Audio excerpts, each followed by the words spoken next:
Let's go. Hello, Dan. I'm very happy to have you on my show today. Thank you for being here. Thank you very much. I appreciate it. We're going to speak about chronic pains, but first of all, can you tell us your story with chronic pain, how it started? Because I think it all began with an underwear. Am I right? Yeah, it's quite embarrassing. I had 13 years worth of chronic back pain and sciatica, which is the nerve pain down the leg, one or both. And it all started in my early 30s when I bent over to put on my underwear, of all things, which doesn't make sense. Certainly is not a dangerous activity. But, you know, and that started the journey. It took me 13 years before I finally got rid of it.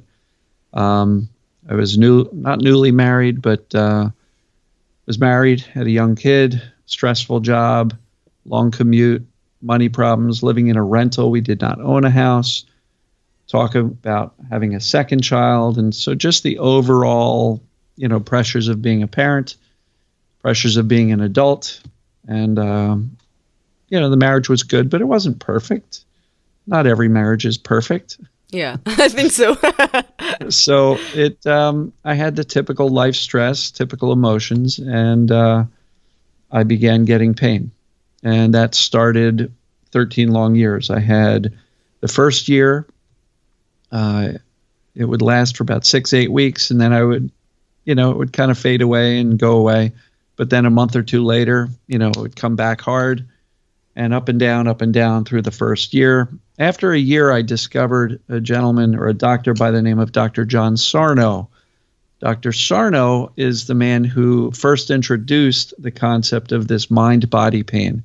In other words, the concept he introduced was that the pain is being created by the brain as a way to distract us from or protect us from overwhelming, scary, and dangerous emotions, which the brain perceives are dangerous. And so it's a little bit out there of a concept, but he introduced this in the 70s and 80s. And for the past 4 or 5 decades, more and more people have taken upon his knowledge and his insight, and millions of people are getting better around the globe by utilizing this mind-body approach. He calls it TMS, tension myositis syndrome. He then later termed it tension myoneural because it involves the nerves, not just myo, which is muscle. And then he also then made it more generic, the mind-body syndrome, TMS. I like to joke that it's just TMS means too much stress. Yeah. Right? Yeah, good point. And a lot of times we add TMT, too much thinking, and TMF, too much fear of the pain itself. Yeah. And the issue is that once we start to have pain, we start to go to doctors and we start to get medical diagnoses and we get images like MRIs, X-rays. And then we start to be given treatments. Here, take this muscle relaxer, take this pain pill. Here's an injection. Here's a, you know, acupuncture, physical therapy, in some cases even surgeries.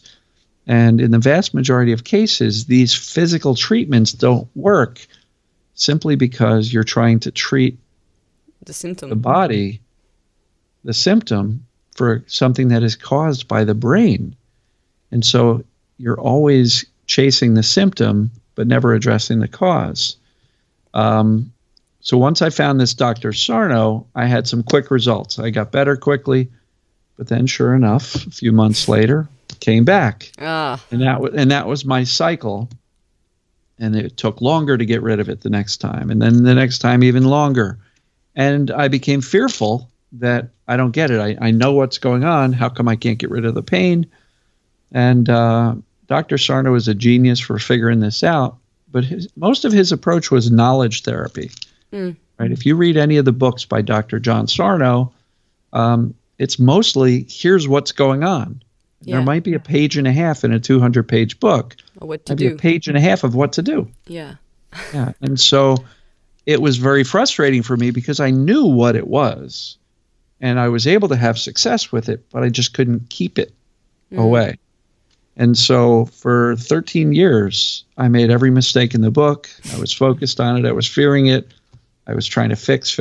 I was using all of these practices, meditation, breathing, stretching, physical therapy, and I would go back and forth between trying to treat the body and trying to convince my brain that I was okay. And it just took seemingly forever for me to finally crack the code and figure out what would get rid of the pain. And I think for me, it was ultimately reaching the point where I was sick and tired of hurting. And I was sick and tired of that affecting my life in very significant ways. And I finally just hit a wall where I said, you know what? I have to live my life anyway, whether or not I hurt. And I started to get this mindset of indifference, which I talk about a lot in many of my daily videos, where if you hurt, you kind of say, so what? I don't care. Right? And that's really tough to do when you're hurting. Oh, yeah. Right? Oh, yeah. Yeah, it's so convincing. The pain is so convincing. Yeah, and a lot of people will say, Dan, what are you talking about? The brain's creating the pain? No, I have a real problem. I have a bulging disc, a herniated disc. I've got whatever, a shoulder tear, a meniscus tear. I've got migraine headaches. I've been told they're hormone related. I've got pelvic pain. I told that I was injured during childbirth. And, everybody's got their medical reason for the pain. Yeah. But what Dr. Sarno figured out is that these medical reasons are almost never the cause of the pain. And what I've learned over the years is that, and this is through listening to other pain experts out there. Like, this isn't just me coming up with this stuff and discovering it, but I've learned from countless other, experts in the healthcare field, scientists studying pain, psychology, and I've taken all sorts of information and kind of put it together. But the purpose of pain is to protect us from something that your brain perceives as dangerous. And that definitely fits with Dr. Sarno and his perception that the brain's trying to protect us or distract us from these dangerous emotions. Anger, sadness, rage, guilt, shame, fear, all these emotions that we probably learned as a little kid. Emotions are not safe. They're not good. So Sarno, I believe, is right that the brain is protecting us from these emotions. Now, that's how things start. But once we start to get pain, it takes on a life of its own, because now we're afraid of movement, body positions, activities. And now all of a sudden the brain learns, sitting in a hard chair is dangerous. You shouldn't do that. Laying down is dangerous. Being on your right side is fine because you got a left shoulder that hurts, but on the brain is very quick to create connections between things that turn on the pain, and now they're dangerous, so we start to avoid them, and we start to create all these pain behaviors that really kind of locks in the brain's conviction that, these things are dangerous. And I have some people who can go for a walk and they're perfectly fine, but an hour later they're screaming in pain. Yeah. Right? People who can go for a bike ride or even a run and they can be fine while doing it, but then the next day they're screaming in pain. And to me, that fits very well in line with the concept that the pain is there to protect us. And if the brain perceives that, I don't know what you were doing with that run yesterday, don't do it again today. Here's some pain to make sure you stay home. But why do you think some people can run and 1 hour after they are in pain, but why some person cannot run because they are in pain in 1 mile, after beginning to... A lot of it has to do with the brain's perception and the fear levels, right? Like if the brain is... If you go out, some people will say, I'm going to run, I can run, I know I can do it, I've done it before, and they can go out there and run because they're not afraid of it. But then the next day they're thinking about it again, and the subconscious brain goes, time out, don't do that again. Other people, they go out and they say, I'm going to try to run, but this is probably going to hurt. There's a lot of fear, and the brain much quicker says, no, stop, turn around, go back to the house. I'm like that. And so the pain is not evidence of damage in your body, of injury, right? Pain is a horrible indicator of the condition of your body. Pain is a very good indicator of the brain's perception of the amount of danger you're in. Yeah. Right. What is difficult for me right now, and I think for a lot of persons, it's like when you have neuroplastic pain or TMS, and you are doing some progress, but you don't know what is the difference between real pain and not real pain, and neuroplastic pain. So it's very difficult because sometimes I got pain because I'm doing some physio, some sport, but I don't know where it comes from. Is it true? Is it real or not? You know what I mean? It's so difficult to know. Well, most pain, real pain, if you want to use that term, comes from injuries. Right? And, if you're playing sports, if you did not have an injury where the pain immediately started when you fell and you broke a wrist, then pain that can happen like a muscle cramp or tendonitis. I don't know, where's your... Well, I mean, tendonitis is one of the medical diagnoses that's given out there, but there are many people who have been given that medical diagnosis that use a brain approach to get rid of it. So was it really the tendons, or was it always the brain, and it just locates the pain in various places? So there are ways of telling whether or not our pain is TMS or structural. And there is a pain quiz that I've got on my website, and it asks some questions regarding how does the pain behave? In other words, is it inconsistent? Yeah. I'll go through a couple of these with you real quick. Yeah, let's go. Party time. Does the pain turn on and off? Yeah. Is it inconsistent? In other words, is it on a schedule? Some people will say, I wake up fine, but by 12 o'clock noon, I hurt. I have a lot of pain during the week, but on the weekends, I'm fine. Well, structural problems don't take a break on the weekend. If it's a true structural problem, it's going to hurt. Do we have pains in a large area of the body, meaning many different parts of the body? The more symptoms or pain locations we have, the more likely it is the brain creating it. Because very few people ever injure 4 places in their body all at once. It's like you hurt your wrist, you hurt your wrist. Why is your left shoulder hurting too? That doesn't make sense, especially if you didn't fall on your shoulder. So are the symptoms triggered by stress or other stimulus? So like time of day, movements, lights, sounds, smell, foods, weather, anticipation of the pain, light touch. These things become learned associations. Do the pains ever shift in location? Even if you always have wrist pain, is it sometimes here or is it up here? Yeah. And so structural problems don't move. Do they vary in intensity? Sometimes it's pretty mild. Other times, wow, it's screaming. Well, if there's no significant physical correlation to it, severity is not proof of a structural problem. Yeah. Severity is based on the amount of fear we have. You ever notice that the more afraid you are of your symptoms, the worse it gets? Yeah, I was totally anticipating the pain. Every time I was going to walk, because I had trouble walking, for me, I was so fearful. So obviously the pain came back every time, and I couldn't work. And so that's a very common thing. In many cases, doctors cannot find the actual cause. They might use a term like neuropathy, but how did I get this? Yeah. They don't always know. I think the pain behavior is much more of an indicator as to whether or not something is created by the brain, thereby TMS, versus a structural problem. Because a structural problem, you can pretty much tell. I fell down and I broke my wrist. My wrist hurts. Now, the other thing is injuries heal. Yeah. You break your wrist, 6 weeks later, it's good as new, as long as it was set properly. So any pain that lasts generally longer than the typical recovery time frame is generally learned pain, which is another term used. Learned, meaning the brain has learned through the fear and attention we've given to the pain that you've got a problem, and it's going to keep it persistent due to the fear and the attention we're giving it. And so learned pain doesn't necessarily mean you've got damage that hasn't healed. It just means your brain is perceiving, oh my God, you've got a bad knee, or you've got feet or elbows, shoulders, back, headaches. So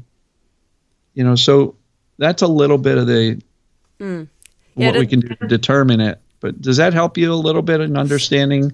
Yeah, what's I going think on with you? for my listeners, it's going to be very useful. Yeah, because for me, it's totally like that. Say, I have a lot of pain, and they are moving. They are not regular. It is waking up when I'm stressed or in anger. So yeah. I know it's totally neuroplastic. Likewise, I got a CRPS in my knee, and it has been 4 years. So I couldn't walk, couldn't do some sport anymore, and a CRPS is like 1 year normally. So and it has been 4 years, and now because I know about neuroplastic TMS, just about 2 months ago, I wasn't aware of that, and then I read all the books, all the podcasts, like every person who suffered, and now I know, and now I can walk like maybe like 10,000 steps a day. That's great. And for me, it's so new because I have been handicapped for 4 years. I couldn't walk like maybe 5 minutes per 5 minutes.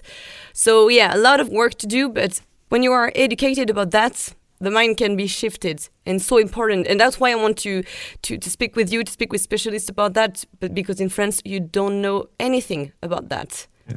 Yeah. So what's interesting is the reason you've been able to make the progress you have. In 2 months, you've gone from barely being able to walk to 10,000 steps a day, which is a lot of steps, right? That's many kilometers. Yeah. The reason you've been able to do that is because you now have an explanation as to what's been causing the pain in the first place. And you're now coming to realize that, wow, maybe my knee's not all messed up. It's not broken. It's not damaged. Maybe it's just this TMS stuff. Yeah. So what happens to your fear level? Goes from here. Oh my God, I might be okay. It's not easy though. It's not easy. No, it's not easy. But when you get the fear from here down to here, guess what else you're able to do? You're able to shift your attention away from it and say, that's just TMS. That's just this mind-body stuff. I'm going to shift my attention back to living my life and not thinking about and focusing on and freaking out about our symptoms all day long. Yeah. So you take away fear and attention, you've just taken away the two fuel sources for chronic symptoms. Yeah. And for you, the first mistake when after you read Sarno's book, it was the fear that was keeping the pain coming back. Well, yeah. I mean, even once the pain went away, I was terrified of it coming back. Yeah. And I had convinced myself, well, the 3 times that it came on hard was when I was bending over. So I was terrified of bending over. I was thinking, oh, that's going to hurt. That's going to hurt. And so almost all of my major episodes started with me bending over a desk, bending over to pick something up, putting my underwear on. Yeah. And so my brain learned this association that bending over is dangerous. Yeah. And so, it's the brain is very quick to learn that certain things are dangerous, even though they're not. Exactly. I got a lot of associations for everything because I have been having pain in everywhere in my body except my back for now. I'm touching some wood. But Don't say for now. Yeah. Because that's almost like you're expecting it to happen. Yeah. It's not the good way of thinking about that. But yeah, I had some, I couldn't cook. I have trouble and a lot of pain when I work, but I was still continue to work because I have to. No, so that's great. Yeah. And I'm sure that it was a long journey. It was not instantaneous. Like one morning I woke up and I had no pain, right? So you said that you were hurt like 30 years, but in how many? No, it was 13. 13. Okay, yeah, 13. 13 years. But it's consequence. Anyway, it's a lot of years. Yeah. So in how many months, how many years you became aware that it was the fear? In how many years did it stop? Did the pain go away? So the connection to the fear was something I realized later. So Dr. Sarno, he really lays it out to say there's nothing wrong with you, right? There's nothing wrong with your body. Go live your life. Stop treating the physical body. That's not the answer. We need to convince the brain. So a lot of people in the TMS community use terms like heal. How long is it going to take to heal? My impression is there's nothing to heal because the body's been fine all along. I view this as a teaching activity. We need to teach the brain that there's nothing wrong. So you're asking how long did things take? Well, I made all the mistakes in the book for 13 years. When I finally got it right, I was probably better in months. I don't know exactly, but it was, people say, oh my God, Dan, it took you 13 years to get better. I don't have 13 years. I hurt too bad. I can't wait that long. Saying time out. It's not going to take you that long. Because when I got better, it was before before Facebook, YouTube, podcasts. Yeah. There were not dozens and dozens of these TMS mind-body experts out there. There were no programs out there for me to join. I mean, there was pretty much Dr. Sarno's books. Yeah. And like maybe one old-style bulletin board that was talking about this stuff. And so I had to kind of figure it out on my own. And accidentally, after 13 years, I finally got, the right recipe, if you will. I got the things dialed in that I'm now currently teaching in my daily videos. Yeah. And so the right recipe is like not being fearful of the pain and just going on with the life. Yeah, I mean, that's a very high-level summary, but overall, you have to understand what TMS is, the fact that the brain's creating it. You have to go through the assessment, which will help you determine, is this TMS or is it truly a structural problem? Once you've done that, then you can begin the work of teaching your brain. But if you don't understand what TMS is, you're going to be terrified of the pain. Yeah. If you haven't done the connecting of the dots to say, this is what's going on with me, you're still going to be terrified of the pain. Yeah, it's so convincing. Right? Because if you say, well, TMS is one thing, but I got a real problem. I have a herniated bulging disc, a rotator cuff tear, a meniscus tear in my knee or whatever. If you believe that your body's the problem, yes, you're going to be terrified to walk up the stairs. Yeah. You're just not going to want to do it. And so it's understanding truly what this mind-body stuff is, and then determining for sure this is what's going on with me. It's not hard to do, but a lot of people still don't accept it. Yeah, right? Because they have proof with their MRI and everything. Yeah, and they have doctors saying, oh, you've got this problem. And doctors have a lot of authority, right? We're supposed to go to doctors to get fixed when we're sick or hurting. And so we really need to come to grips with this is all that's going on. Because some people will say, well, maybe it's TMS and I have something structural. Well, no. It's not real. It doesn't work that way. Because again, like we said, TMS or pain doesn't take a break if it's structural. Yeah. It doesn't shift. It doesn't move. It doesn't change locations. Right? You probably don't. You said you've got pain all over. You don't have 7 things going wrong with you right now. Yeah, exactly. You have one. You have a hyper-vigilant brain and a nervous system that is operating up here so that normal sensations are perceived as dangerous. And if the brain is perceiving danger, what does it use as its warning signal? Pain. Pain is the only voice the subconscious brain has to keep us safe from doing something that it perceives as dangerous. Yeah. And pain is not a reliable indicator of the condition of the body. We can have pain without injury, which is this whole TMS thing, but we can also have injury without pain. Yeah. There's no connection. Have you heard the story of the construction worker that jumped off of the scaffolding? Yes, but can you explain that? Because, it's very interesting for our listeners. So there was a story years ago of a gentleman working construction on a construction site. He jumps off of the scaffolding and he lands and he kind of can't move his foot and he looks down and there's a nail sticking through his boot. Oopsie. Right? And he freaks out. He's screaming in pain. His perception was there's a nail through his foot. And the guy loses his mind. He goes in the ambulance. They cut the boards and they took the boards and the nail was still through him, took him to the hospital. They gave him morphine in the ambulance. It wouldn't even touch the pain. It didn't settle down at all. So he gets to the hospital and they're trying to figure out how to get this guy, handled. They cut the boot off and it was between his toes. It was not through his foot.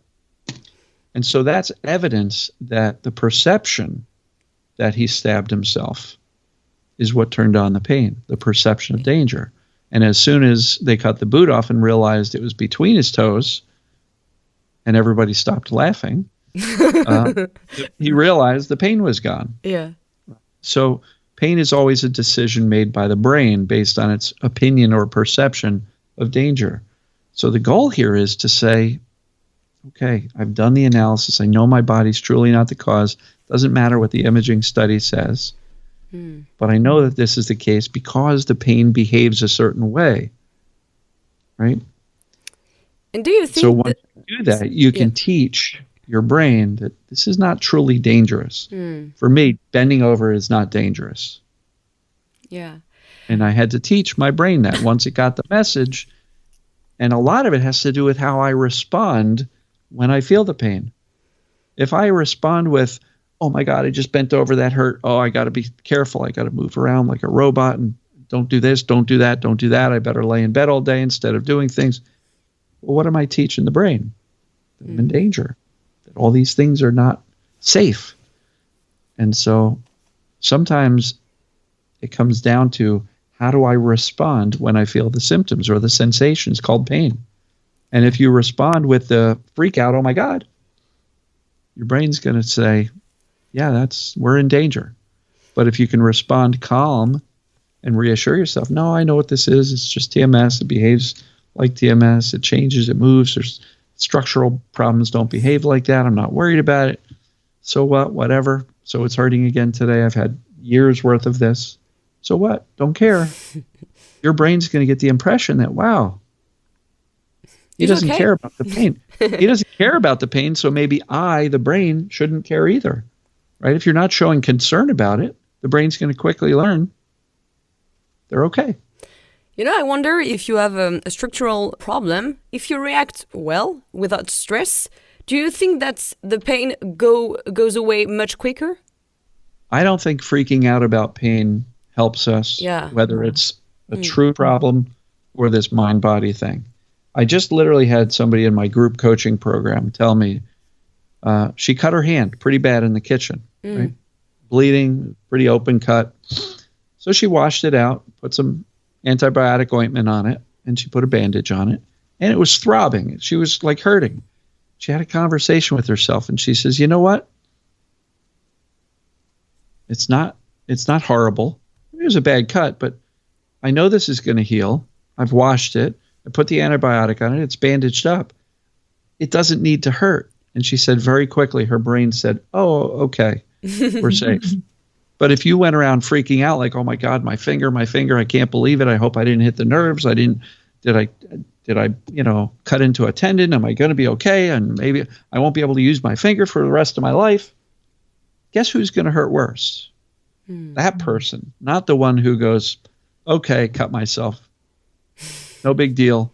I bandaged it up. I'll be fine. Yeah. Right? And the pain is going to react to our fear level. Exactly. So yes, we can absolutely respond calmly. That doesn't mean that the structural problem didn't happen. It just means that if you're not fueling the brain with fear, it's not going to give you as much pain. Yeah. I will tell you this. Here's a story for you, since you're a knee person, right? You said your knee was... I'm everything person. But I know a lady who had some knee pain. She found out about TMS. Dr. Sarno started along this lines and started to feel a little bit better. But previously, she had scheduled surgery.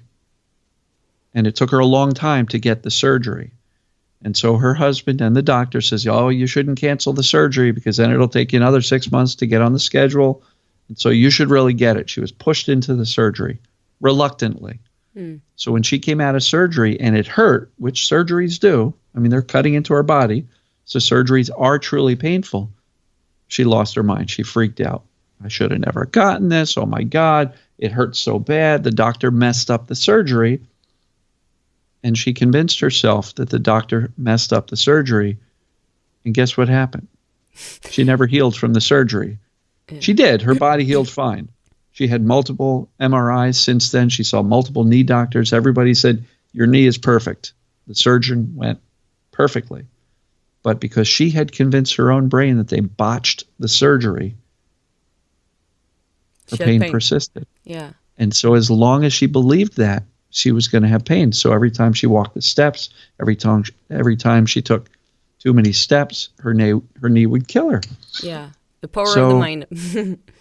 Yeah, and so her knee was perfectly fine, but she convinced her brain that it wasn't, and the brain behaved as if it wasn't by giving her pain every time she used it to protect her from this perceived danger. Yeah. So it's fascinating. There's story after story of very similar situations. But the key message to you and your listeners is there's nothing wrong with you. You're not broken. You just think you are. Yeah. And it is scary when you have pain all over. Oh, yeah. But that doesn't mean you've got 7 different things wrong. You've got one thing, a hypervigilant brain and a nervous system that's doing, oh my God, I just bent my arm. What was that sensation? Did I just hurt myself? Right? Exactly. Yeah. You're beginning to become paranoid. Yeah. Everything you do, oh, maybe it was too far. Maybe it was too stretched. Maybe that, maybe this. And and you have Right. pain consequently. Because So, the brain is just believing yeah. the fearful thoughts that that's a real problem. It's the perception of danger, not the actual physical movement or the body position. And even things like emotions, stress. You ever find that when you're very stressed out, your pain hurts worse? Yeah, exactly. Your brain has associated stress to be dangerous. And this is happening subconsciously. You might say, but no, I know stress is normal. Consciously, you know that. But your subconscious brain has said, you know, you were really stressed out at work. And so you hurt worse at work. So work is dangerous. Doesn't have to be a conscious thought, because consciously, your intellectual brain says, no, work isn't dangerous. It's a desk job, or it's a, Exactly. there's nothing dangerous there. Consciously, intelligently, you're thinking that, but your subconscious brain made the connection and said, no, but work is dangerous. That's where the pain started. That's how it became chronic. And no, work is dangerous. Yeah, for me, I had pains that began in my hands because I'm an editor, and I worked with a film, and it was very stressful. And I have to cut everything in one day, and so the pain began after that. So yeah, for me, working was dangerous for my brain. It was dangerous to edit and to work on my computer. Complicated. But it's not. What's fascinating Yeah. is, I don't know how old you are, but back in the 34. days, they used, okay, so before your time, they used to have manual typewriters, Yeah. which when you press down on the key, it would literally throw a lever with the letter on it and smack it through an ink ribbon. And so I used to watch my mom type, and it was like, literally like hammering the keys. Very strong. And back then, nobody had tendinitis or carpal tunnel syndrome. Yeah. It's only when we went to these computer keyboards where we type like this that everybody started having them. In the 1990s, the incidence of carpal tunnel syndrome went up 500%. And do you think it's linked to the stressful jobs? No, it had to do with the fact that people started being diagnosed with this carpal tunnel syndrome, and then it was all over the news, and then everybody became afraid, like, oh my God, that happened because they were working on the computer. I work on the computer. Boy, I hope that doesn't happen to me. And all of a sudden they get a little stressed out, a little tension in their wrists, and their brain goes, oh no. Yeah. And so it's like it became in vogue. It became Yeah. popular. Or, and it was all driven by the fear created by hearing other people's stories. Yeah. And you see people at work with the wrist braces on, and somebody else had surgery, and it was so painful, and then they couldn't work for a little while, and everybody gets paranoid that this dangerous thing called a computer keyboard is going to hurt them too. Yeah. It's all driven by fear and perception that we're weak and frail and easily broken. Yeah, I'm exactly. sorry, look back 200 years. Everybody worked with their hands. Yeah, that's what Everybody I was did saying. physical labor. Everybody, men, women, farmers, you name it. Yeah. And now all of a sudden this is dangerous? Yeah. It's all just the belief that we are. Exactly. And for me, it became so overwhelming. So when I was looking at some persons like mother who they were, holding their babies, and I was like, how I'm gonna do that, I cannot do that. I'm gonna have pain in my elbows. So everything for me was, an opportunity to get hurt. So yeah, that's why you have to get out of the fear cycle. But it's difficult to get out of the fear cycle. So how do you teach your brain that you're safe? Well, there's a number of ways. Accurate knowledge, Yeah. right? none of your pains really started because you fell off the roof. They all started from very benign activities, correct? You said you injured yourself, maybe playing football? No, on a hike, but I'm a walker, so. But did you fall down the cliff? No, not at all. I just hike. So it's very unlikely that was a true injury, and if it was a minor one, which should have healed within a matter of weeks. Yeah, exactly. But I was so sad, so frustrated because I was in the US in the vacation, and it was the first day, and I had 3 weeks left, and I couldn't move my my legs. So my emotions were over the roof, and before that, I was very, very, very anxious. So guess what? Hello, pain. Were you nervous about the hikes before you started? No, but my life, I think. Yeah. Very stressed. Yeah. And life stress, or the way we're raised. Some people are raised by parents who are very overbearing and overprotective. Be careful, don't do that. You're going to hurt yourself. Sometimes we experience a lot of mental, emotional, or physical trauma growing up. Yeah. And what happens to our brain and our nervous system? It just becomes more and more sensitive. Yeah. And a hypersensitive nervous system and a hypervigilant brain is always going to say, what are you doing hiking on these trails? You're going to hurt yourself. Here's some pain to stop you. Yeah. It wasn't a conscious thought, but just if your brain has been taught that things are kind of scary and dangerous. You said you were very anxious in general. Yeah. So we don't have to go back and figure it out to the exact thought, the exact emotion, the exact fear. Just understand that this is what's going on. And if the pain is behaving a certain way, then we can pretty much chalk it up to this is all just mind, body. My body's fine. Because let me ask you a question. Prior to, you said you're 34 now. So for the prior 30 years, did you have a lot of pain? It began, no, not a lot, but it began like 10 years. So maybe at 25 because I was doing a lot of sports. But again, I was anorexic. And, I was obsessed with working, doing more, and I was hating my body, myself. So, yeah, guess what? My pain was like, stop doing that. You got to work on yourself. Yeah. Kind of way, So one of the things I'll tell you is that there's so much focus in society about self-help, fixing yourself, diet, nutrition, how we look, how we care for our bodies. There's always this perception of you're broken. You better work on yourself, right? And I agree there's a lot of value towards caring for ourselves. Physically, the food we put in our bodies, there's a lot of good stuff out there. But the hyper-focus on it, not good. It just convinces us that we're broken. Yeah. We're not good enough in some way, shape, or form. And we need to fix. Well, if you want to teach your brain that you're safe, all this focus on fixing ourselves is not the way to do it, especially as it relates to this mind-body TMS stuff. Because if you're constantly trying to fix your body, the only perception your brain can have is that your body's the problem. Now, then people learn about TMS and they say, okay, I got to do all this TMS work. I'm going to journal, I'm going to meditate, I'm going to do breathing exercises, I'm going to do all of this mind-body stuff to fix my pain. I don't like that approach. Why? Because all we're doing is convincing the brain further that, okay, great, my body's not the problem, but I must have a mental or an emotional problem that I have to fix with all of this emotional work and maybe therapy and maybe some trauma release and all this.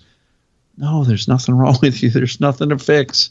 And the best way to teach your brain to calm down is to actually be calm and stop freaking out about these sensations called pain, because you've already connected the dots. And it's not a broken body. It's just a hypervigilant nervous system. So how do we calm down? By actually being calm. I know that sounds stupid, but it's really true. And I like to say that we want to calm ourselves down like we would calm down a scared child or a scared dog in the middle of a thunderstorm. You ever see a dog trembling? Oh, my God, there's a thunderstorm, and it's hiding under the bed and shaking. How do you calm a dog down? Come here, Bobby. I got you. How do you calm down a scared child? Same way. Come here. I got you. Did you fall? You hurt yourself? That's okay. It'll be fine. It'll be good, right? Yeah. I'm talking to myself like that. The same way, man, it's going to make the world a difference. Yeah, yeah, totally. And you're totally right because, I notice myself now when I'm a bit impatient, a bit. And sometimes, I know that I'm beginning to feel anger or, frustrated. And it's like, pause.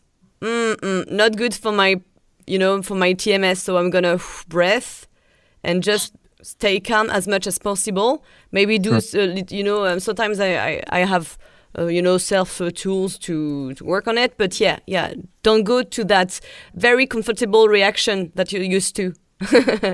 Like, yeah. And my quote that I've been saying for years now is nobody ever got better by freaking out. Yeah, totally. Because if you're in a complete panic, what's that teaching your brain? We're in trouble. Exactly. If you want to teach your brain that you're okay, we want to stop freaking out and move towards calm reassurance. How do we reassure? Accurate knowledge, reminding ourselves, look, we've done the analysis, we've connected the dots. This is purely something created in the brain to protect me. Doesn't feel protective, but it is. It's really trying to stop you from hurting yourself even more. And so nobody ever got better by freaking out. That just screams to the brain we're in danger. So the less we freak out, the better off we're going to be. The more calm we can reassure ourselves. That's the next best thing. But ideally, indifference, where you say, okay, I hurt today. So what? Don't care. Whatever. And when you do that consistently and you show little concern, your brain quickly gets the idea that, wow, she's not upset about this. Yeah. I guess she's okay. And then when you're able to shift or bring down the fear and then shift your attention more towards what you're doing, your brain goes, wow, she's doing normal stuff. I guess she's okay. Yeah. And over time, the brain gets less vigilant and the nervous system starts to settle down. When it does, the symptoms can fade away. Yeah. So it's really not rocket science. Yeah. It's brain science, but it's not rocket science. And it's not terribly complicated once you get it. It's really not that complicated. It is challenging as heck. Yeah, that's the worst part. I'm not saying this is easy. Not saying it's easy, because when you are hurting and hurting badly, physically, and I'm not telling you your pain is made up or imagined or fake, or it is real. Yeah. As real as anything else. The pain from TMS is as real as if you smacked your hand with a hammer. It's real. Nobody's saying you're crazy. Nobody's saying you're imagining it. It's not in your head. Yeah. It's in your body, but your brain is creating it based on the perception of dangers. And so, for anybody who's listening to this going, this guy Dan's nuts. What is he talking about? The brain creating pain. My back hurts or my leg hurts. It's in my leg. What are you talking about? Oh, it is in your leg. That's where you are feeling it. But from your brain. But the brain is the brain creates all pain. If you touch a hot stove, your finger doesn't create the pain. Yeah. All your finger does is send a message up through the nervous system that says, I just touched metal. And your brain has to go, wow, look at that. Dan is just touching metal. He's in front of the stove and it's been on. There's been a flame going. Ouch. Turns on the pain. It makes a decision to turn on the pain to protect you from keeping it there and burning yourself. Now, the funny part is the minute you pull your hand away and you look and you go, oh, good, I didn't burn myself. That was close. What happens to the pain? It comes down. It's already gone. Already gone. It's like on, off. Danger, ouch. Oh, your hand's away. You're not burnt. Gone. Right? So the brain can turn it on and off that quickly. Yeah. And for me, I had the perception that bending over was dangerous. And so every time I'd bend over, my brain would make it hurt because it was concerned that I was going to hurt myself. So how did you deal with that? So it was a longer process for me. I had to tell myself over and over again that this is not dangerous. I had to dial down the fear. I had to decide to live my life despite the pain. What I teach people now is there's a process called pain reprocessing, where you can literally visualize yourself bending over, right? But if somebody were to say to me, Dan, visualize yourself bending over to pick up a heavy laundry basket, I'd be like, ooh, I don't know, that's going to hurt. Like if I was told to do that years ago. And my brain would anticipate that that's dangerous, so I would feel anxious. In some cases, I would actually feel the base level of pain in my back go up a little bit. Just by imagining, yeah, exactly. Yeah. Right, just like you, thinking about going for a walk. Yeah. Oh, no. And before you even get up out of your chair, your knee's starting to hurt a little bit more, or your feet, or wherever your pain hurts. And so just the imagination. So what would happen if you started to imagine doing that joyfully without the pain? It's not easy, though. Yeah, because of what was just said. It's not, because it's kind of ingrained and programmed. Yeah. But what would the odds be if you could imagine doing it pain-free before you ever took a step outside to take that walk? Your odds are going to be much better having visualized a positive result than sitting in your chair visualizing a walk full of agony and pain. Yeah. So a combination of visualizing plus what they call graded exposure. Ah, yeah. So a story I have for you is a gentleman named Bill. I have a success story on my YouTube channel with him. It's one of the first success stories I posted. But he had crippling knee pain, could barely get to the kitchen. Crippling, could barely get off the couch. Horrible. And so he started doing this. He started visualizing it until he could get to the kitchen and back. And graded exposure means he would take 5 steps and go back and sit down. An hour or two later, he'd try again. An hour or two later, he'd do a little bit more. And when he first started saying, all right, I'm going to go outside, he decided, I'm going to make it to the mailbox and back. His driveway wasn't that long, so what was it, like, Yeah, but for him, it was 30 important. meters. So he would do that, and then he would come back, and he would do that for like a week in a row. And then the next week, he would say, all right, I'm going to go up to the mailbox, then go to the neighbor's driveway, and then back. A few months later, he's going on 5-kilometer walks. Yeah.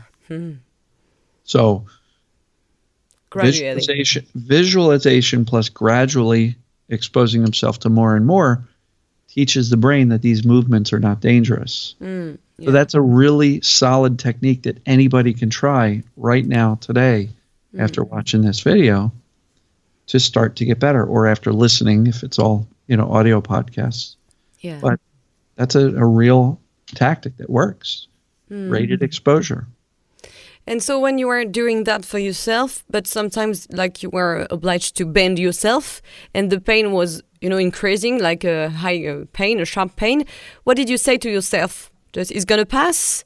Were you telling yourself some, calm sentences? Yeah, I mean, sometimes it was just a matter of, brain, cut it out. There's nothing wrong with my back. I'm fine. I'm not worried about it.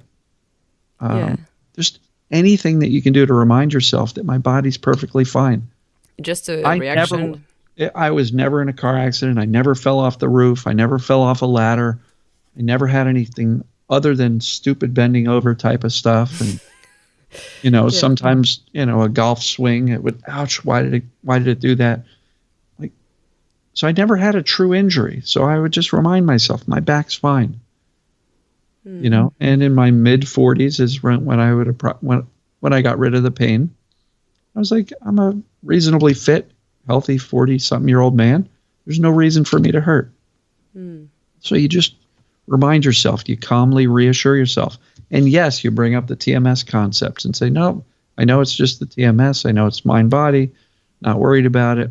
But then the key is you don't do that all day long. You shift your attention to living your life. And I made, at that point, when I finally broke through, I made living my life and having some fun more important than trying to fix myself, because I finally concluded there's nothing to fix. What am I doing? Why am I spending an hour a day journaling and meditating and doing breathing exercises? All that does is convince myself further that I'm broken because I'm spending all this time fixing something. Yeah. And a lot of people advise looking for past traumas and intense emotions of your childhood. And why are you not a fan of inner child work and journaling? Well, I think those things are important if those past traumas are currently causing you distress in your life. So if your past traumas are still creating a problem, then yeah, there may be some value to it. And there are absolutely some TMS experts, therapists, coaches, doctors even, that encourage people to write, expressive writing, journaling, and write about their past traumas. In my experience working with and coaching a lot of people, I've had a lot of people say, I've done all that, Dan, but I still hurt. Why am I not better? I have uncovered every past trauma. I have re-experienced it. I've re-traumatized myself. I've processed it. I've reframed it. I've made it positive. I've learned the lessons from it. I feel like shit. I still hurt, but now I think, boy, did I have a horrible life. Right? Yeah, exactly. And in many cases, some people's symptoms got worse because what happened? They re-traumatized themselves. What does that do to the brain? It makes it feel that we're more in danger. And so how is that the answer? Look, if people have past traumas and they're having a real tough time coping in life, there may be value in revisiting a trauma specialist. But in my opinion, I think the way we get over trauma is to leave it in the past and confirm and teach ourselves that we're safe now. Those traumas are not happening. If you were abused as a child, you're 34, you're not being abused now. So let's not keep on bringing up those horrible memories and re-traumatizing ourselves in an attempt to hopefully fix our body pains now.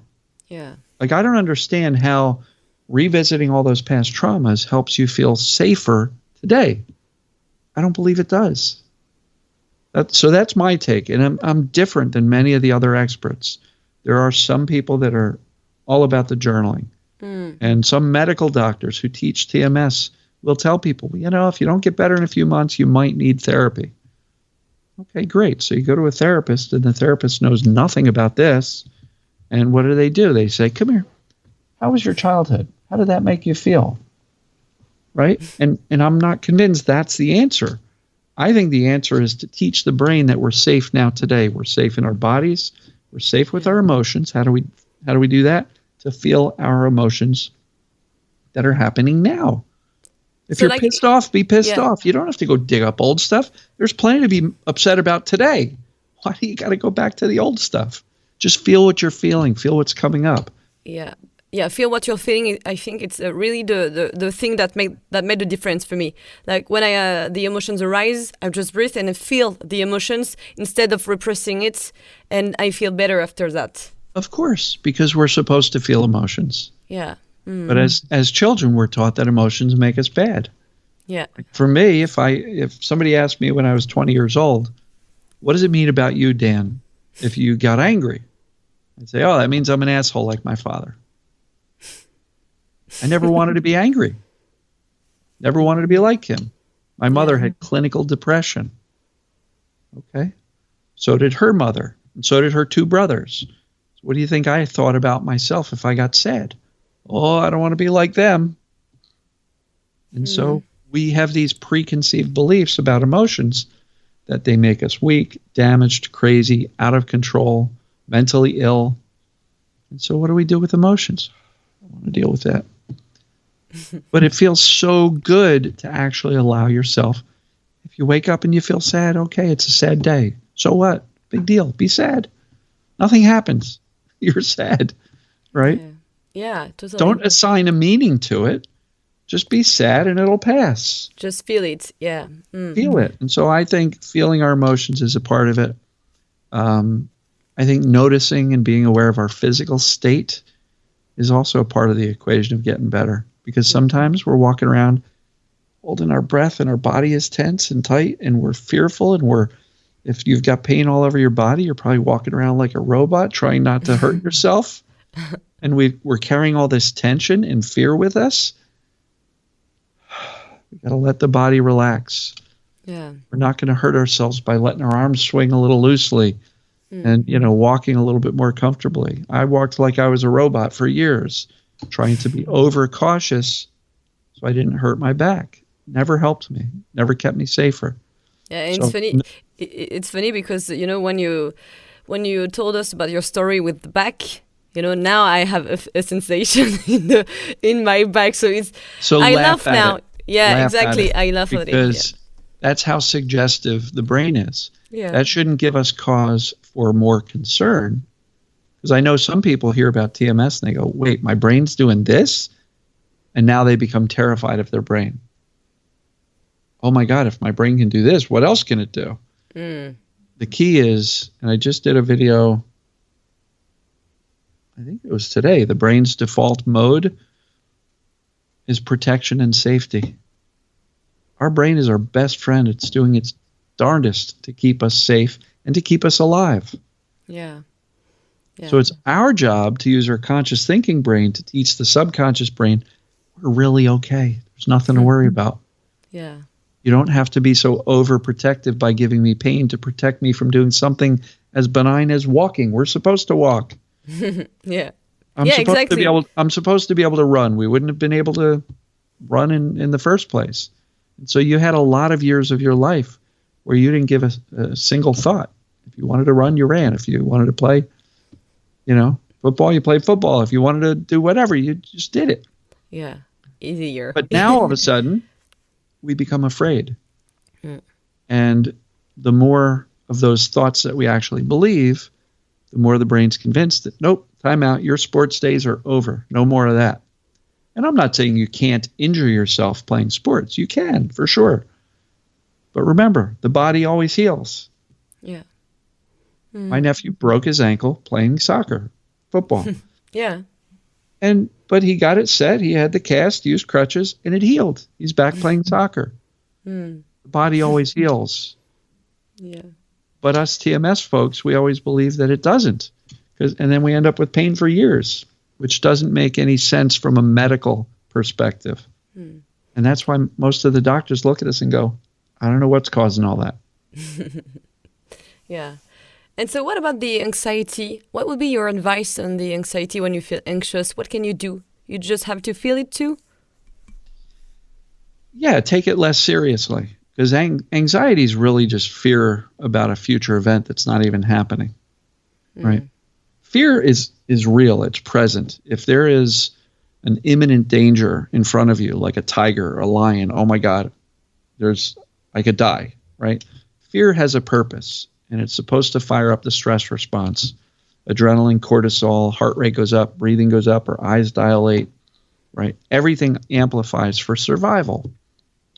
And that's good in the case of fear. But sometimes we fire up that stress response because of anxious thoughts, fearful thoughts, worrisome thoughts. Sometimes we're doing it to ourselves with our thinking. Other times, we just feel anxious. We might wake up and got a fast heartbeat, and we're saying, but Dan, I didn't do that to myself. I just woke up that way, right? And to a subconscious brain, sometimes we can wake up and feel a little bit anxious. What's the best way to respond?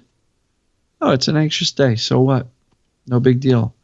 You don't have to fix anxiety, right? Because sometimes we become so obsessed with trying to get rid of the anxiety, we give ourselves an anxiety attack trying to get rid of anxiety because we're putting so much pressure on ourselves. Why am I so anxious? Got to get rid of it. I don't like that feeling. I got to get rid of it. What's happening to your stress response? It increases. You're getting more anxious about your anxiety. The best way to respond if you wake up feeling a little bit anxious is to breathe, look around and go, okay, nothing bad's happening, right? And sometimes we can wake up with it. One of the things that I've learned not too long ago is that in order for the subconscious brain to wake us up, it uses a little bit of stress hormones, adrenaline, cortisol, to go, hey, get up. So to a hypervigilant brain and a hypersensitive nervous system, you may sense a normal level of these stress hormones, just enough to wake you up. But our hypersensitive nervous system may go, oh my God, what's with that adrenaline? Why do I have that? There must be something bad going on. And before we know it, we're into the anxiety. But it's just normal amounts of stress hormones to wake us up. It's time to get up. Yeah. And then add on top of that, it's like, oh no, I got to go to work. Yesterday was really tough. I had a lot of pain. This is going to be difficult. Now all of a sudden you add on top of these normal stress hormones this fear of, oh, this day's going to be really bad. Oh my God. Right. And before you know it, it can kind of snowball. And before you get into into work, you're in a complete panic. So what's the best way to respond? Remind yourself, I'm going to be fine. I've survived every single anxious day I've ever had. Nothing bad ever happened to me. Didn't feel fun, but I've survived every bad day I've ever had. I'm going to survive today too. Nothing to worry about. And sometimes shifting our attention to just getting our day started is a great way to deal with anxiety, because if you start making breakfast and doing things and thinking about your day, what happens to the anxiety? Where'd it go? Your brain is going, well, she's doing normal things. I guess she's okay. But if you lay in bed terrified, like, oh my God, why am I feeling this anxiety? And we panic about it. You think it's going to go away? Yeah. So sometimes you have to feel the emotions to, for them to go away. But sometimes you don't have to feel the emotions like the anxiety, because they can take so much control over your body in that case. Yeah. A lot of it is, we have 3 states of being. We've got our emotional state, mental state, physical state. And so from a mental state, if you wake up feeling a little bit anxious, sometimes our mental state goes, oh my God, what's going on? And then before you know it, our mental state is spinning faster and faster and faster, and we're believing that we're in trouble and that we've got to fix this, and oh my God, what's going on? And right? Well, my recommendation on the mental state is you don't have to take those thoughts seriously. They're just thoughts. Yeah.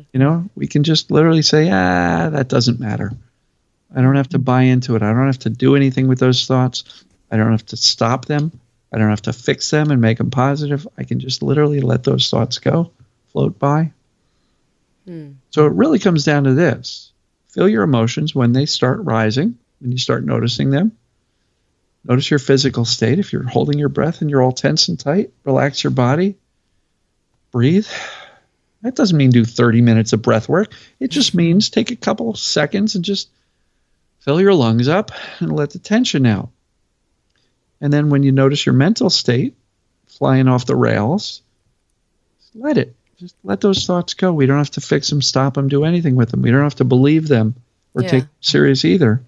You are not your thoughts. Not. And by not taking our thoughts so seriously, that's most likely going to keep you out of the freak out zone, which is where generally when you're freaking out about your symptoms, your anxiety, about your life, what's driving it? Your thinking. And what does thinking do? It fires up the fear and the emotional fight or flight response. And if your thinking's going nuts and your emotions are rising, what's going to happen to your physical body? You're going to feel more pain. So just by stopping, let's stop taking our thoughts so seriously. We don't have to believe them. We don't have to do anything with them. Just let them go. It'll keep us out of the freak out zone. We can gently nudge ourselves to calmly reassure ourselves like, it's okay. We're going to be fine. I didn't fall out of a tree. I'm not broken. Right? Yeah. And then we shift our attention back to living a life. Smile. Go stand in front of a mirror and do this. Put on a stupid grin and laugh and smile. Take a power pose. Do like the Wonder Woman pose or the Superman pose or Rocky Balboa. Because if, physiology can affect psychology. Even just smiling at yourself in the mirror will lift your mood if you do it long enough. Yeah. You seem so calm when you're talking. And why do you think that you had some chronic pain in the first place? Because I decided early on that I didn't want to be an asshole like my father, and I didn't want to be depressed like my mom and her family. And I probably repressed and pushed a lot of those emotions away. And I made it was my personality to be the calm, easygoing guy. Nothing ever bothered me. Right? But inside, I was in my early 30s. I was broke. I had a stressful job, a long drive to get to work. Had a young son, 2 or 3 years old. I'd come back from a 10-hour day of work and driving and all that stuff. And, my wife was like, your turn. Here's the baby. He needs a diaper change. And, and I was a nice guy. I am. That's who I was. But it doesn't mean didn't have anger or sadness. A good part of me was going, how the F did I get here? I didn't sign up for this. Like I had this belief I'm going to be rich, big mansion and all these, all this big fancy life.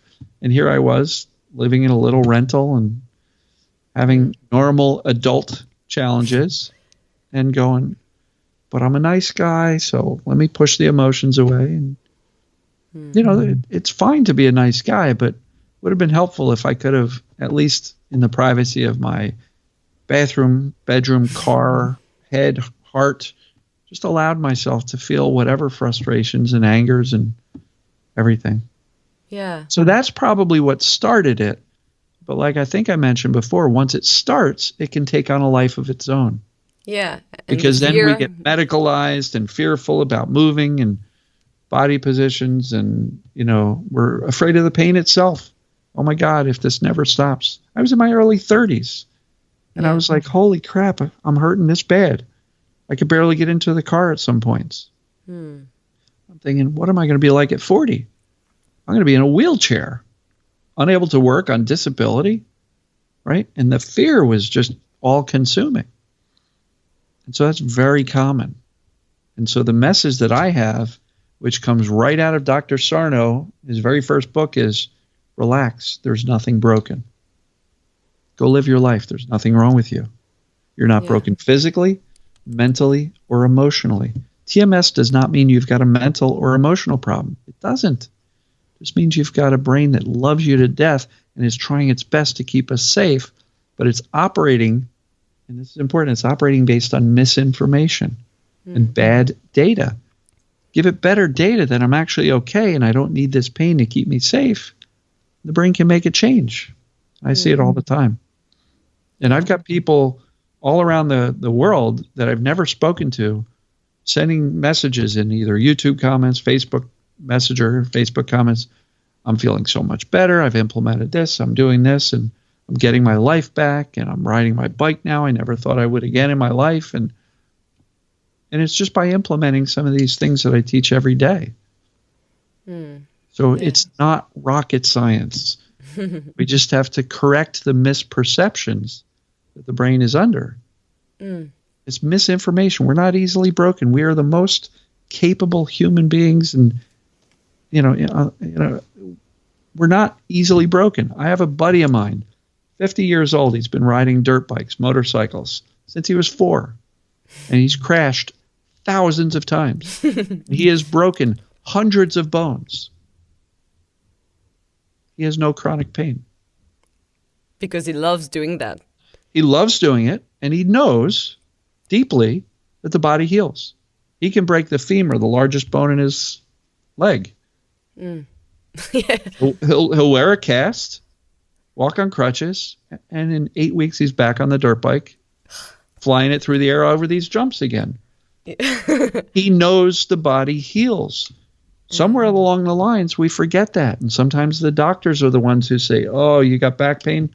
Learn to live with it. You'll probably have that for the rest of your life. We're given all of this negative misinformation that says we're frail and easily broken. So likewise with the MRI and the radios and everything. Because for the listeners, maybe they're going to say that, yeah, but we saw that with my doctor. We saw that I had, a bulging disc or anything like that. So how could it be possible that it's in my brain, Because everybody's got those things. It's called aging. Yeah, right? Totally. No, yeah. it really does. I have a chart that talks about the percentage of people with these imaging studies. Yeah. And so at 40 years old, 68% of the people with no pain at all, 68% have disc degeneration, 50% have disc bulges, 33% have disc herniations. No pain. So if a third of the people at age 40 have herniated discs, now that number goes up higher. Disc degeneration at age 60 years old, 88% of the people have it. And these are 88% of the people with no pain. We have normal abnormalities on our imaging studies. So to the people who are saying, but I have this imaging study, my question is, how does your pain behave? Yeah, exactly. Is it intermittent? Does it go up? Does it go down? Does it move? Does it change? Does it react to innocuous stimuli like touch, imagination, expectations, fear, stress, day of the week? Some people say, oh, I really hurt during the week, but on the weekends I feel much better. Yeah. Hello. One lady I worked with years ago, she would wake up in crippling back pain. She'd get to the office and she'd do much better, right? And then she'd get home and it came back. Well, how is that possible? So for this lady, she was newly divorced. She was living in a condo by herself for the first time in her life. So what was consistent about being home in this condo? She felt terribly alone. Yeah. When she was at work, she was surrounded by coworkers and friends, and people were talking and laughing, and she felt okay. Okay, because I'm surrounded with people I love and enjoy working with. She gets home by herself, wham, the pain came back. Yeah. And when we made that connection, she very quickly was able to get over the pain and did so much better. Yeah. And it's crazy how pain can change us, with your story, now you have transformed your career, you've probably transformed your life, your way of living, your perception of life. It's a favor. If you want to work with that, it's a favor. Oh, it's a gift for sure. Yeah. Yeah. For me particularly, because I'm out here teaching this stuff all the time, but even people who have no interest in teaching this still believe that their chronic pain, no matter how devastating it was at the time, was still a gift because they learned to be more kind to themselves, to love themselves better, to understand that emotions are okay to feel. It's safe to do that. And that we need to kind of be our own best friend and support ourselves and treat ourselves well. And sometimes that means setting a boundary with a partner or a family member. And at the end of the day, people go, wow, it sucked at the time, but I'm glad this happened. And so, yeah, it is a gift. Yeah. So much evolution. Absolutely. So we're going to end this episode with rapid fire questions. Those are more general questions. Okay. So if you had to keep one book, which one will it be? Well, I mean, Dr. Sarno's The Mind-Body Prescription is certainly, one that I would recommend of his. The next book is going to be the one I'm writing. Yeah. Teaser. Great. Yeah, if we're talking about this stuff, I think the Mind-Body Prescription is the one I'd recommend. I don't really have a second best. There's a number of them out there, but I like that one best of Sarno's. Okay. What practice can we do when we feel out of alignment? Just remind yourself that we're strong, we're capable. Nothing bad is happening to us. Anxiety doesn't mean anything other than, the feeling in our body from anxiety is just the presence of the stress hormones. So what do? Breathe, let the tension out of your body. Check in with your emotions, what's going on emotionally. Don't freak out. Don't take your thoughts so seriously. I mean, it's really just settle, breathe, relax. Know you're okay. Look around. Nothing dangerous is happening. The roof is not caving in. Everything is fine. Yeah. What is your mantra? Something that means something for you? As it relates to this stuff, it's relax, you're not broken. Yeah, I love. And I mean that from a mental health perspective too. Yeah. Because so many people are told, you've got clinical depression, or you've got general anxiety disorder, you've got OCD, you've got ADHD, and they're all given these labels, and they wear them like a badge of honor. Well, I've got, OCD, or I've got PTSD, and it's like, no, you're not broken. You've been through a lot of shit, but you're truly not broken. So I think it applies to everything. Yeah. The more broken we feel, the more broken we're going to feel. The more we believe that we're broken, the more we're going to feel it. Yeah. And so relax, you're not broken. Physically, mentally, or emotionally. Chill out. You're a normal person. You're feeling sad, so what? It's a sad day.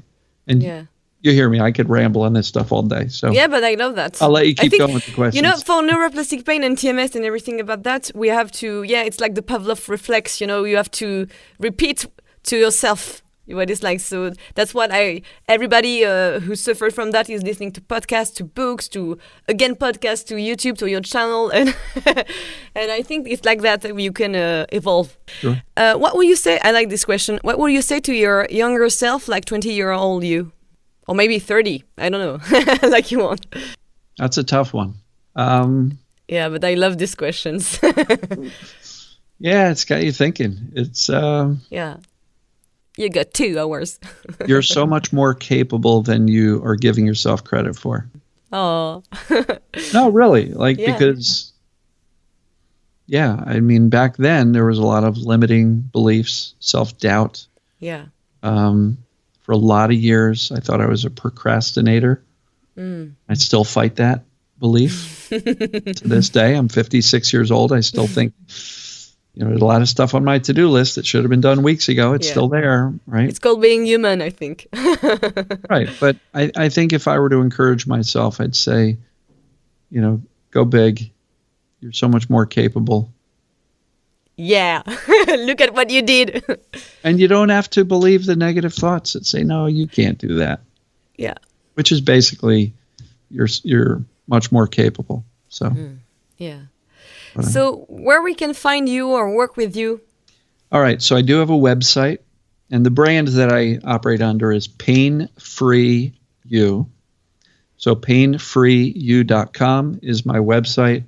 There's a really nice video there, 20 minutes, which really explains how this whole mind-body TMS pain or other symptoms can start, how they become persistent.